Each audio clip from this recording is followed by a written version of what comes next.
5 with balanced news you can count on. This is News 4 at 4. One of my resolutions this year is to get out in the yard and garden more. And I couldn't have a better mentor than the 5-minute gardener, Debbie Mounds from Harlow Gardens. But Debbie says even gardeners who have been at it for years, they have resolutions of their own. Good afternoon. Okay, it's January. It's cold out here.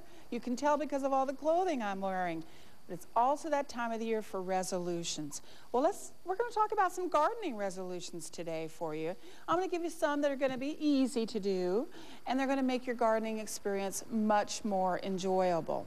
Okay, the first one on my list is go out looking for inspiration. And you can find a lot of inspiration at local places. Places like the Tucson Botanical Gardens. They have a beautiful low water use garden. Places like Tohono Chul Park.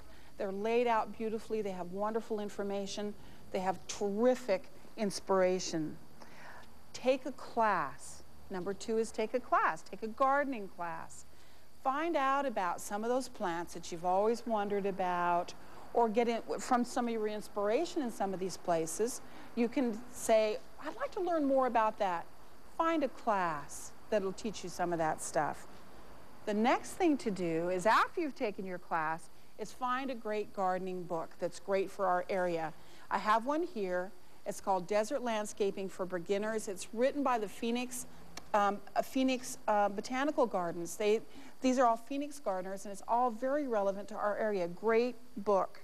Great book. The next thing you can do is plant up a pot of herbs. There are summer herbs and winter herbs. Plant up your pot of herbs and use them. I mean, herbs are so expensive in the grocery store. This is a great way to make your garden wonderful, smell good, and your dinner good also. Another thing you want to do is make sure you have a big pot of beautiful flowers, at least in one corner of your garden. Even if you have a low water use landscape, you still want to have some color in your garden. So this is a nice winter pot of flowers that I've got right here. Another wonderful thing to do is plant up things, or put things in your garden that are going to attract birds and butterflies. Now, this is a plant called a penstemon. This is a great butterfly and a hummingbird plant. It attracts both of them. And I also have a lovely little hummingbird feeder down here, which is also going to attract those great hummingbirds to your garden. And the last thing I want to talk about is make sure to create a beautiful seating area in your garden with a beautiful bench or table and chairs. And just get out there and enjoy it. It's 2009. Thanks. Absolutely. Do you make New Year's resolutions? Yes, and I generally forget them right away. Yeah, do you make any gardening ones? I do sometimes. I make a project.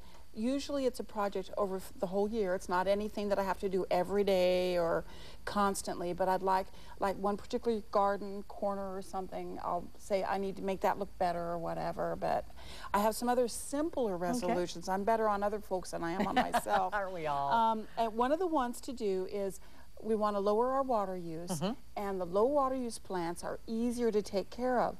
So one of the things you want to do is replace 2 or 3 of your higher water use plants with low water use plants like this one. This one's called a red yucca. Easy to take care of, very hard to kill. Fabulous. And what is give us some high water use plants that you might replace? Oh, some of your shrubs like your privets or your pittosporums, mock oranges, things like that. Kind of your old traditional shrubbery, which are going to be bigger water users. Okay. The next thing you want to do is you want to beautify your garden with your own garden art. I brought a couple pieces. I brought a flying pig. Everybody needs a flying pig in their garden. Absolutely, it's great. You want something that makes you smile when you go out in the garden. This is also something by one of our local artists. Oh, that's pretty. A beautiful welcome plant. And it's all mosaic, isn't it, like tile? It is, it is. So every time you go out in your garden and you see some of these pieces, it'll make you smile, and Absolutely. It's more fun to be out there. Okay. And then the final resolution is to pay somebody else to do the stuff that you hate to do in your yard. And that's the reason for your wallet? That's the wallet. You pull your wallet out and you pay somebody to do the stuff that you hate to do. Good idea. And enjoy the stuff that you do love to do. There you go. Thank you so much, Debbie. You're welcome.